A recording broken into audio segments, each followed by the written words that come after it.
부탁이 있습니다. 우리가 성경 유다서를 보게 되면 성도에게 단번에 주신 믿음의 도가 있다라고 말씀을 하고 있습니다. 그러니까 기독교의 신학은 막연한 어떤 것을 믿는 것이 아니라 우리가 함께 누리고 있는 분명한 믿음의 도가 있다는 것입니다. 그것은 구원과 영생이 오직 믿음으로 말미암고 그 믿음은 역사적으로 이 땅에 나오신 나사렛 예수 그리스도를 우리의 유일한 구원자로 믿는 것입니다. 그런데 교회 역사를 보게 되면 이처럼 중요한 믿음의 도를 거럿되게 가르치려는 도전들이 끊임없이 있어 왔다는 것입니다. 교회에서는 이들을 가리켜서 이단 내지는 사이비로 분류를 했습니다. 이들은 교회 안에 가만히 들어와서 믿음의 형제들을 미혹하여서 바른 믿음의 도에서 떠나도록 만들었습니다. 그리고 이러한 이단들로 인해서 정통교회를 바라보는 시각이 매우 왜곡되고 있는 것들도 사실입니다. 이것은 결국 복음선교에도 엄청난 장애물이 되고 있는 것입니다. 결국 교회는 이들 이단들로부터 교회가 붙잡아야 할 바른 믿음의 도를 지키고 성도들을 보호하기 위해서 부담 없는 영적 싸움을 싸워야만 했습니다. 유다는 우리에게 선물로 주신 이 믿음을 지키고 소중히 여기기 위해서 우리가 가진 모든 것을 다 동원해서 이단에 맞서 싸워야 한다라고 권면하고 있습니다. 그런 모습이 오늘 본문에서도 찾아볼 수가 있습니다. 바울은 본문에서 디모데에게 거짓된 교훈에 대해서 경고하고 있습니다. 디모데는 지금 에베소 교회를 이끌어가야 할 지도자로서의 막중한 책무를 맡고 있습니다. 바울은 에베소에서 사역을 하고 떠나면서 어쩌면 에베소 교회에 이단자의 침투가 있을 것이고 그로 인하여서 성도들이 미혹을 당하는 현상이 일어날 것이라는 점을 이미 예견하고 있었습니다. 따라서 오늘 본문은 에베소 교회에 대한 이 예언적 경고의 반복이라고 말할 수가 있습니다. 그리고 어쩌면 에베소 교회에는 이미 이단 침투의 징조가 현실화되고 있었는지도 모릅니다. 우리는 이 사실을 사도행전 20장 29절 이하에 기록된 내용을 통해서 충분히 짐작할 수가 있습니다. 거기에 보면 사도 바울이 에베소 교회를 떠나면서 남아있는 장로들과 지도자들에게 교회와 성도들을 부탁하면서 이단에 대해서 경고하는 메시지가 기록되어져 있습니다. 사도행전 20장 29절과 30절 말씀을 우리 다 같이 읽도록 하겠습니다. 같이 읽습니다. 시작. 지금 바울은 본문에서 자기의 뒤를 이어서 에베소 교회를 지도해야 하는 막중한 책임을 맡고 있었던 디모데에게 똑같은 사실을 반복해서 경고하고 있습니다. 본문 1절 말씀 우리 다시 한번 같이 보도록 하겠습니다. 1절 다 같이 읽습니다. 시작. 그러나 성령이 밝히 말씀하시기를 후일에 어떤 사람들이 믿음에서 떠나 미혹하는 영과 귀신의 가르침을 따르리라 하셨으니, 오늘 이 본문은 과거에 바울이 친히 에베소 교회를 향해서 경고했던 이단에 대한 경고를 다시 한번 강조하고 있습니다. 바울은 사랑하는 성도들을 지키기 위해서 디모데에게 교회를 위협하는 잘못된 가르침의 배후에는 어떤 세력이 자리를 잡고 있는가를 먼저 밝히고 있습니다. 그것은 미혹하는 영과 귀신이 잘못된 가르침의 배후 세력이라는 것입니다. 우리는 이 말씀을 통해서 아무리 건전한 행동을 하는 무리라고 할지라도 그들의 가르침이 성경의 가르침을 왜곡하는 것일 경우에는 그들의 배후에는 악한 영이 도사리고 있다는 사실을 알아야 되는 것입니다. 사랑하는 여러분, 모든 그리스도인들의 싸움은 결국 영적인 싸움입니다. 사도 바울 에베소 6장 12절에서 경고하고 있는 것처럼 우리는 악한 영들과의 싸우고 있는 것입니다. 같이 읽겠습니다. 시작. 우가 빠졌습니다. 수를 열 잘못했습니다. 어떤 사람이 잘못된 교훈을 가르칠 때에 그들은 그들이 진리를 이해하지 못해서 저지른 어떤 단순한 지적인 실수가 아니라 바로 사탄의 역사요, 악한 영의 계략이라는 것입니다. 그렇기 때문에 우리 그리스도인들은 우리의 구원을 좌우할 수 있는 기독교의 가장 근본적인 교리를 왜곡시키는 모든 잘못된 가르침의 배후에는 언제나 악한 영의 역사가 있다는 사실 앞에 경각심을 가지고 있어야 되는 것입니다. 그렇다면 잘못된 가르침을 전하는 자들은 어떤 일을 합니까? 오늘 본문을 통해서 우리는 세 가지로 그들의 특성을 살펴볼 수가 있습니다. 첫 번째, 이단의 특성은 성도들을 바른 믿음에서 떠나가게 합니다. 오늘 본문 1절에서 사도 바울은 이 사실을 이렇게 경고하고 있습니다. 후일에 어떤 사람들이 믿음에서 떠나, 사람들은 언제나 새로운 것을 찾는 호기심이 있습니다. 사탄은 종종 이 호기심을 이용해서 우리의 귀를 가렵게 만듭니다. 무슨 새로운 소리가 없을까? 좀 신기한 이야기가 없을까? 사탄은 우리의 이런 지적 호기심을 이용해서 결정적으로 우리를 미혹합니다. 누군가 당신은 이런 것에 대해서 들어보셨습니까? 라고 하거나 혹은 진리를 아십니까? 라고 한다면 우리는 귀가 솔깃해서 쉽게 따라가게 되는 것입니다. 지난 주간에 신천지가 차를 가지고 와서 언양에 와서 진리를 아십니까? 라고 해가지고 온 동네에 전단지를 다 뿌렸던 사건을 우리는 보는 것입니다. 진리를 아십니까? 그럼 우리는 뭔가 좀 색다른 줄로 알고 귀가 솔깃해진다는 것입니다. 그러나 이것이 사탄의 중요한 전략 가운데 하나는 사실을 우리는 잊지 말아야 되는 것입니다. 바울은 디모데후서 4장 3절에서 이 사실을 다시 한번 강조하고 있습니다. 우리 다 같이 읽도록 하겠습니다. 같이 읽습니다. 시작. 내가 이러리니 사람이 바른 교훈을 받지 아니하며 귀가 가려워서 자기의 사욕을 따를 섭성을 많이 두고. 이단으로부터 하나님의 백성을 지키는 일은 교회가 감당해야 할 중요한 일 가운데 하나였습니다. 그것은 그들의 생명을 지키기 위한 일이기 때문인 것입니다. 이렇게 말하면 어떤 사람들은 왜 그렇게 속이 좁으냐라고 이야기를 할는지도 모르겠습니다. 그러나 여러분, 이것은 설교자의 관용에 대한 문제가 아닌 것입니다. 신앙의 관용의 문제가 아닙니다. 이것은 진리에 대한 문제이며 영원한 생명이 걸려있는 아주 중요한 문제인 것입니다.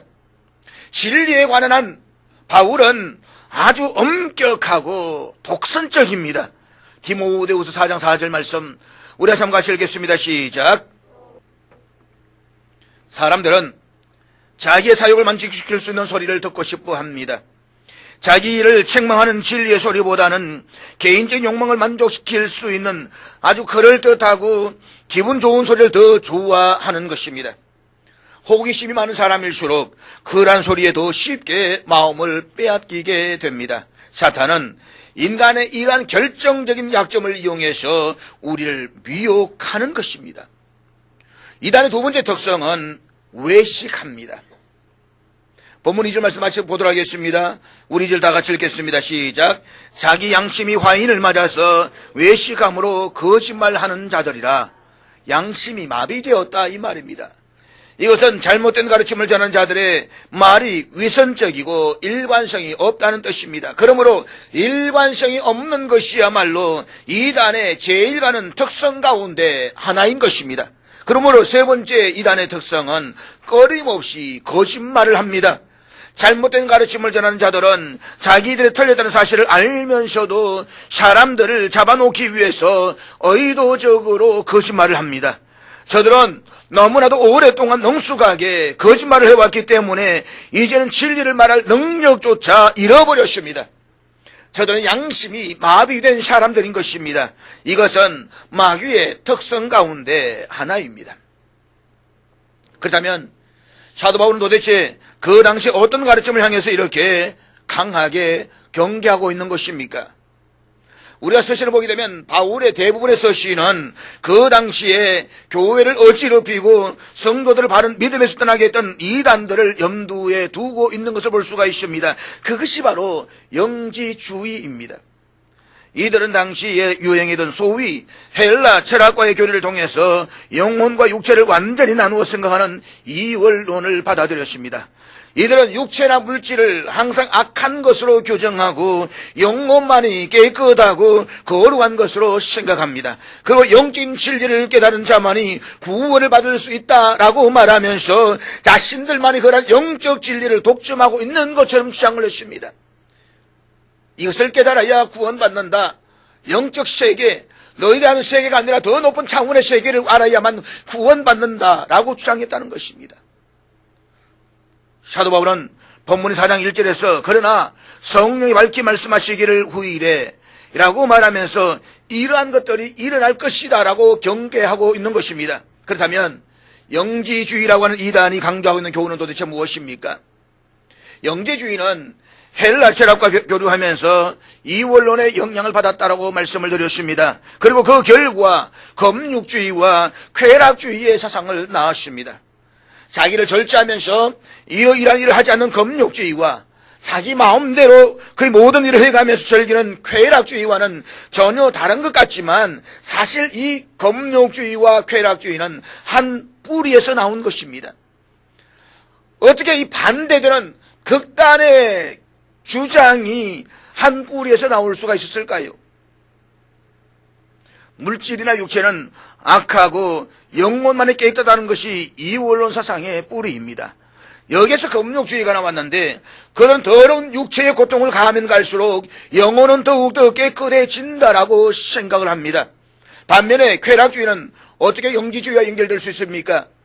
영지주의자들은 더러운 육체는 아무리 노력해도 선해지거나 거룩해질 가능성이 전혀 없다라고 가르칩니다. 육체는 그냥 내버려 두어도 영혼은 그게 절대로 영향을 받지 않는다라고 이야기를 합니다.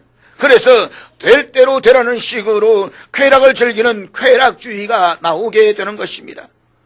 검욕주의와 쾌락주의는 서로 모순되는 사상 같지만 실제는 이렇게 같은 뿌리에서 나온 것입니다. 오늘날 영지주의의 대표적인 이단이라고 한다면 박옥수와 바로 옆에 있는 서부교회라고 말하는 이 이요한의 구원파라고 말할 수가 있습니다. 이들은 깨달아야만 구원을 받는다라고 주장하면서 육체가 범하는 죄는 결코 영혼에 아무런 영향을 주지 않는 것처럼 가르치고 있습니다. 그래서 저들은 주기도문조차도 암송하지를 않습니다. 왜냐하면 이미 우리의 육체는 다 끝났고 영혼이 구원받았기 때문에 육체같이 있는 것은 우리 영혼에 아무런 영향을 주지 않는다는 것입니다.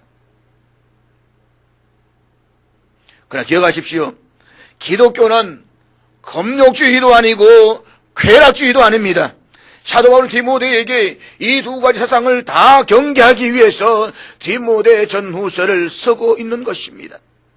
디모데후서에는 특별히 쾌락주의를 경계하는 메시지가 많이 나오고 있습니다. 예컨대 디모데후서 3장 4절과 5절 말씀 우리 같이 읽도록 하겠습니다. 같이 읽습니다. 시작. 쾌락을 사랑하기를 하나님 사랑하는 것보다 더하며.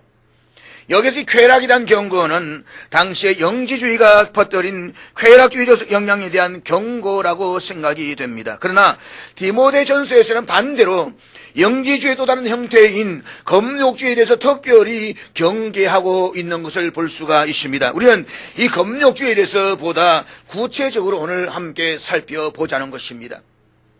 당시에 거짓된 교사들이 영지주의의 영향을 받아서 가르치고 있었던 잘못된 가르침의 내용을 우리는 본문 3절을 통해서 알 수가 있습니다. 본문 3절 말씀 다 같이 읽겠습니다. 시작.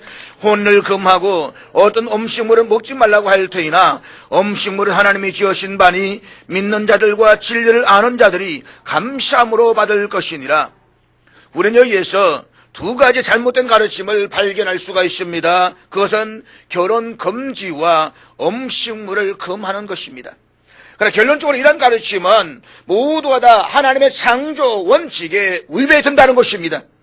우리는 이들의 가르침이 왜 잘못되었는가를 한번 구체적으로 살펴보기를 원합니다. 첫째, 저들은 결혼을 금하고 있습니다. 기독교 신앙은 하나님의 창조에 대한 강한 긍정으로 시작이 됩니다. 따라서 그리스도인들은 하나님이 창조하신 모든 창조물에 대해서 적극적이고도 긍정적인 시각을 가질 필요가 있습니다. 왜냐하면 하나님께서 이 우주 만물을 창조하실 때에 창조한 모든 것을 다 선하게 창조하셨기 때문입니다. 기억하십시오. 하나님은 선의 창조자이시지 악의 창조자는 아니신 것입니다. 악은 인간의 타락으로 말며 나타난 결과인 것이지 하나님께서 주신 것은 아닙니다. 성경에 보게 되면 하나님께서 6일 동안 우주를 창조하시면서 매 하루가 끝날 때마다 그 피조물들이 보시기에 좋았더라고 말씀을 하고 있습니다. 마지막 날 하나님은 인간이 남자를 창조하심으로써 창조의 절정을 이루십니다. 그 다음에 하나님은 남자에게서 여자를 창조하시고 그들로 한 몸을 이룰 수 있도록 계획하시고 그들의 결혼을 축복해 주셨습니다. 다시 말해서 최초의 중매자도 하나님이시고 최초의 주례자도 하나님이신 것입니다.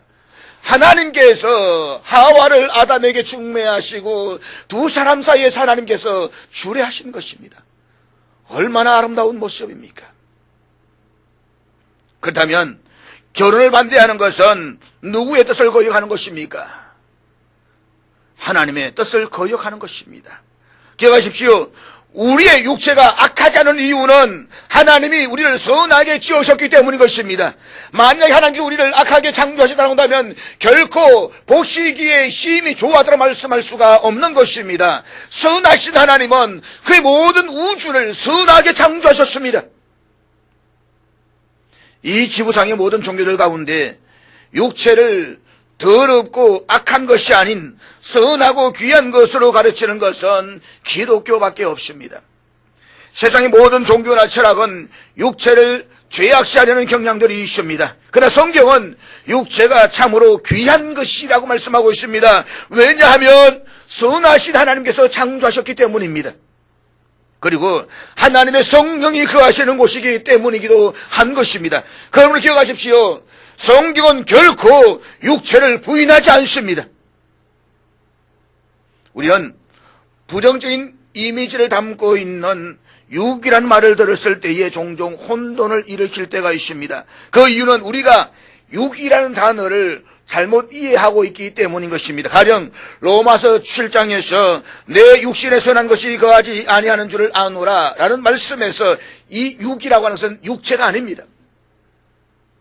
그것은 우리의 마음속에 있는 죄를 지으려는 성향, 악한 것을 좋아하는 경향, 아담으로부터 물려받은 부패성을 의미하는 말인 것입니다. 그러므로 성경이 가르치는 육체는 절대로 악한 것이 아닙니다. 하나님이 창조하셨기 때문에 그것은 귀한 것입니다. 다시 말해서 섹스, 성이라고 하는 것도 잘못된 남용은 분명히 죄악입니다. 지금 어제 울산에서는 퀘어 축제를 위한 전조전으로서 민중당이나 이 좌파들의 세력에 의해 가지고 집회를 가지려고 했습니다. 3일 전에 문제를 알았습니다. 그래서 금요일 아침에 부랴부랴 사회대책문제위원회가 모이고 교회 전체 문자를 보내면서 대안을 세우고, 그래서 어제 교회 총동원령을 내렸습니다. 총동원령을 내렸는데 퀘어 축제 참석했던 사람은 한 70명밖에 참석하지 않았습니다.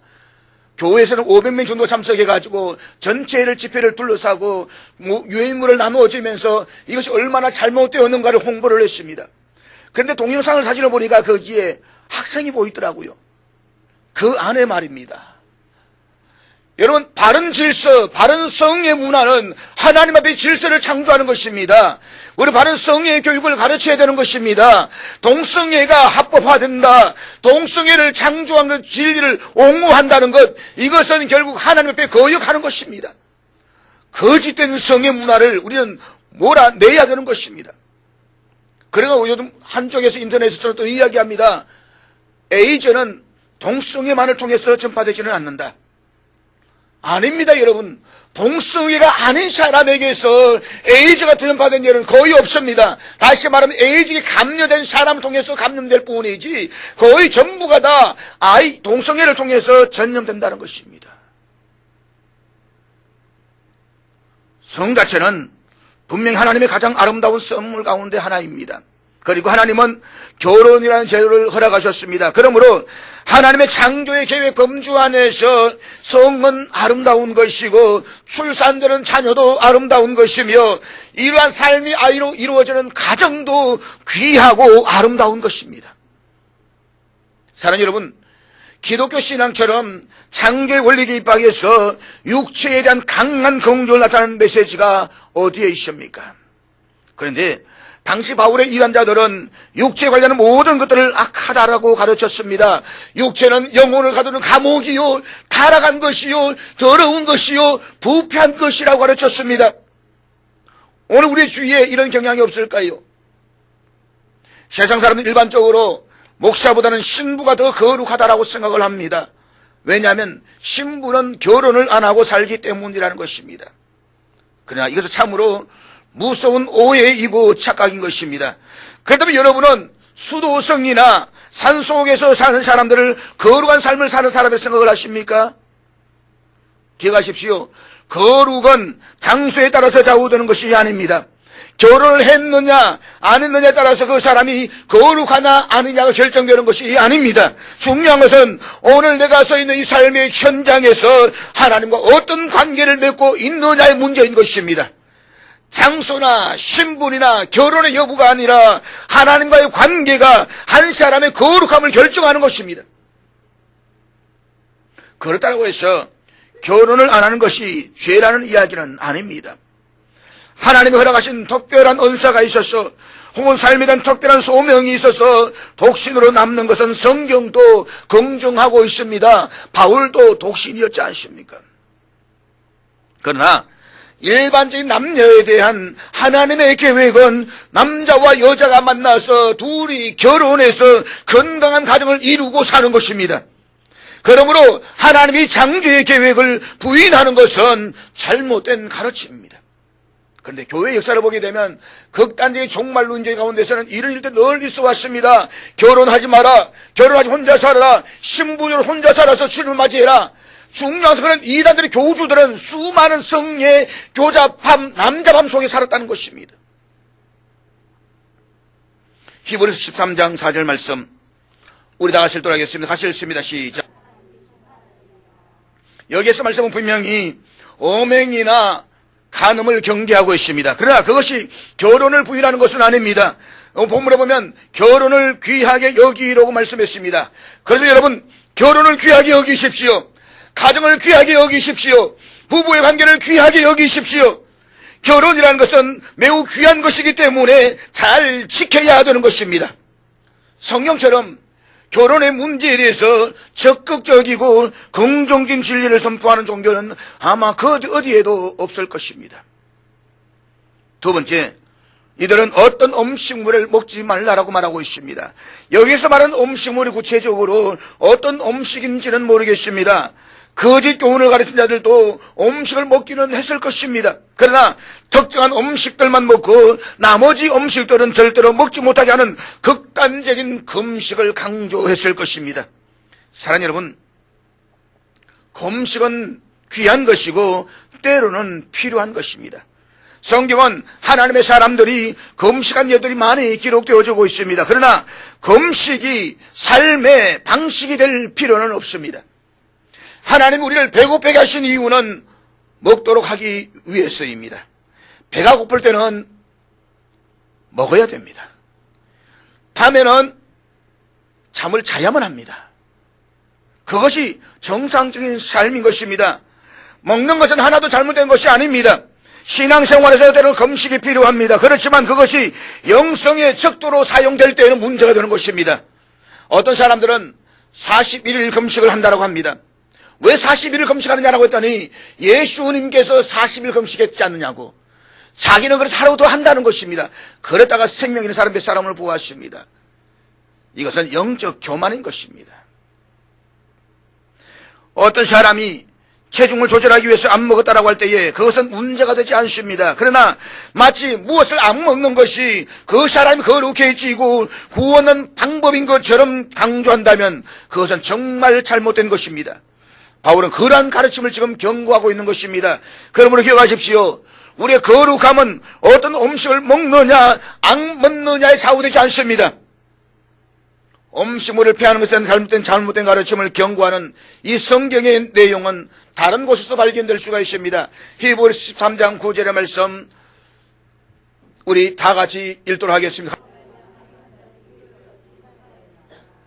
사랑하는 여러분, 인간의 마음이 어떻게 아름다워질 수 있습니까? 화려한 옷을 입고 성령을 하고 빛과 번쩍한 보석을 차고 걸을 때 내 마음이 아름다워집니까? 아닙니다. 그것은 우리가 하나님과의 관계 속에서 은혜 가운데 머물고 주님과 더불어 동행할 때에 내 마음이 아름다워질 수가 있는 것입니다. 우리가 어떤 음식을 먹지 않음으로써 거룩해지는 것이 아니라는 이야기입니다. 우리가 어떤 위생적인 목적과 의학적인 목적을 위해서 음식을 삼가하고 조심하는 것은 아름다운 일일 것입니다. 그러나 만일 음식을 금하는 것을 우리의 영성과 관련시키고 그것에 의해서 우리의 거룩함이 좌우되는 것처럼 강조한다라고 한다면 그리고 그것으로 구원의 정도를 측정한다면 이것은 명백히 진리를 떠난 이단인 것입니다. 오늘날에 안식교가 이런 잘못된 가르침을 퍼뜨리고 있는 것입니다. 그렇다면 바울은 음식으로 그만한 이단의 가르침에 대해서 어떻게 결론을 내리고 있습니까?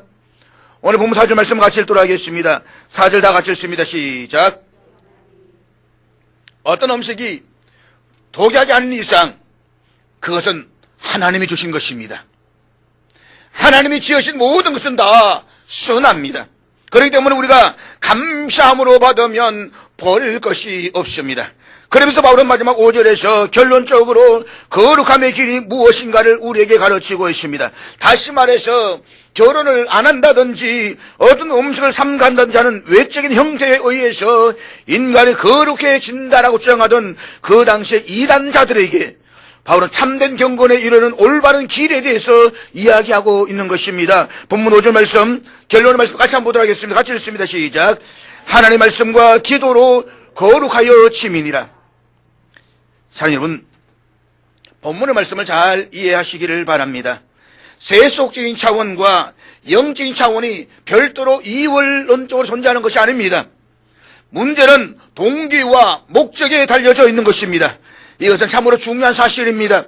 예를 들어 설명하자면 어떤 음식을 먹는 사람은 세속적인 사람이고 그것을 안 먹는 사람은 영적인 거룩한 사람이다 라고 말할 수가 없다는 이야기입니다. 어떤 음식을 먹느냐 안 먹느냐에 따라서가 아니라 그것을 왜 어떤 태도로 무엇을 위해서 먹느냐는 동기와 그 목적에 따라서 그 사람이 세속적인지 영적인지가 결정된다는 것입니다. 고린도전서 10장 31절 말씀 우리 다 같이 읽도록 하겠습니다. 같이 읽습니다. 시작. 그런즉 너희가 먹든지 마시든지 무엇을 하든지 다 하나님의 영광을 위하여 하라. 사랑하는 여러분, 성경은 먹고 마시는 것이 세속적인 것이라고 말하지 않습니다. 그럼에도 불구하고 어떤 사람은 먹고 마시는 것은 영적이지 못한 것이라고 생각을 합니다. 그러나 먹고 마시지 않고 우리가 어떻게 살 수가 있습니까? 먹고 마시는 것 때문에 우리가 세속적인 인간이 되는 것이 아닙니다. 다만 자기 자신만을 위해서 아무런 동기 없이 그저 생존만을 위해서 먹고 마실 때 그것은 지극히 세속적인 것입니다. 그러나 하나님의 영광을 위하며 먹고 마신다고 한다면 그것은 바로 거룩한 것입니다. 그것은 예배나 찬송이나 기도처럼 거룩한 행위인 것입니다. 내가 이것을 먹고 이것을 마시고 힘을 얻어서 오늘도 주님을 위하여 살아야지, 하나님 나에게 맡기신 이 사역을 잘 감당해야지 라고 하는 분명한 목적과 동기를 가지고 먹고 마신다라고 한다면 그것은 지극히 거룩한 일입니다. 그러므로 목적이 분명해야만 합니다. 정말 먹고 마시는 일이 하나님의 영광을 위한 것인가를 한번 스스로에게 끊임없이 물어보십시오. 사랑하는 여러분, 어떤 일을 하는 동기와 목적이 그 사람의 세속과 영성을 결정한다는 이야기는 결혼 문제에도 동일하게 적용될 수가 있습니다.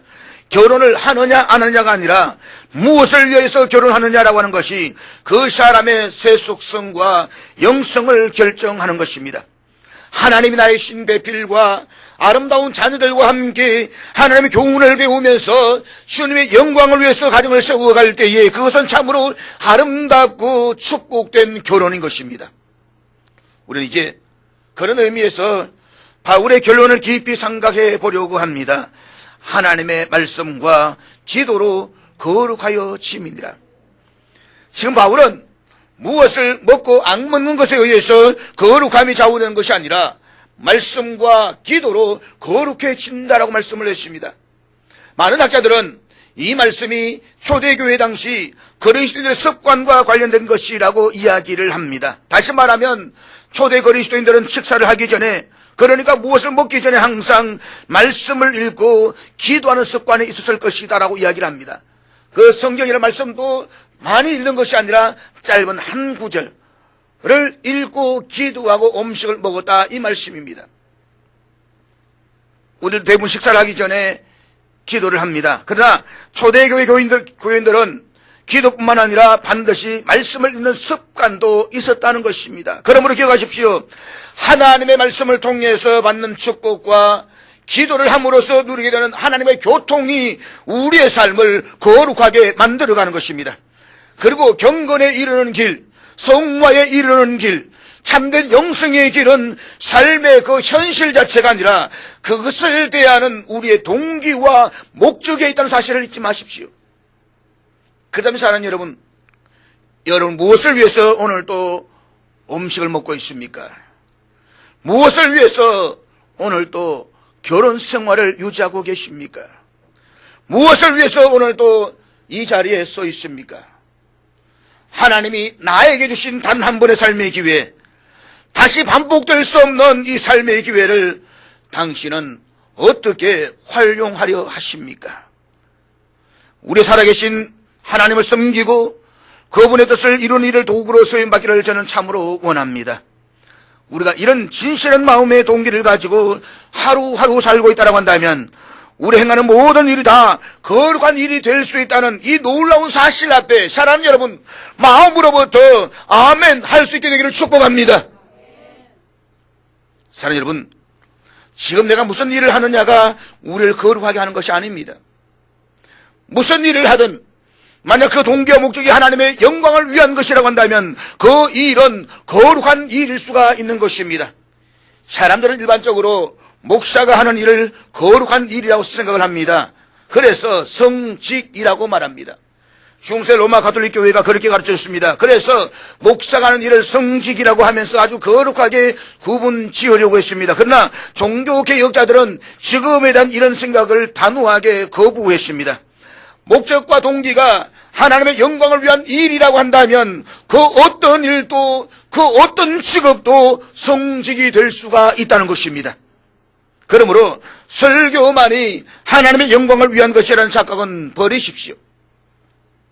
여러분이 하나님의 영광을 나타내기 위해서 하나님 내게 맡겨주신 일을 선하게 감당하기 위해서 내 사랑하는 이웃들에게 그리스도인의 아름다운 삶을 전가하기 위해서 가족들을 효과적으로 도우며 그들 하나님의 자녀답게 키우기 위해서 오늘도 일터에서 땀을 흘려 수고하고 섬기고 노력했다고 한다면 그것이 바로 성직이요 거룩한 일이라는 사실을 잊지 마십시오.